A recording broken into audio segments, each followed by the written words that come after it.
Welcome to How to Solve. For today's video, I'm going to show you how to turn off shuffle on Spotify. First thing to do is make sure that your Spotify is updated. And if your Spotify is not premium, you cannot turn off the shuffle mode. Let's check if your Spotify is updated. So let's go to Play Store, go to the search bar, search Spotify. So it's already updated, just click open.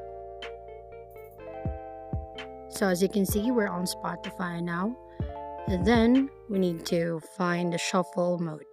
So let's just click some albums. I'm gonna select here on pop music, just click that. So as you can see here at the top, you will see the two arrows, that's the shuffle icon. If the shuffle icon is color green, then it's turned on. And then if it's color gray, it's turned off. Just click that and that icon will turn gray. It means it's off. But in case if you cannot find this icon at the top, so what you're gonna do, just click the song at the bottom, click that, and you will see the shuffle icon is at the left side. As I said earlier, if it's color gray, then it's turned off, and it's color green, it's on. So that's it. I hope this helps. See you on our next video. Please like and subscribe for more content. We'll see you in the next one.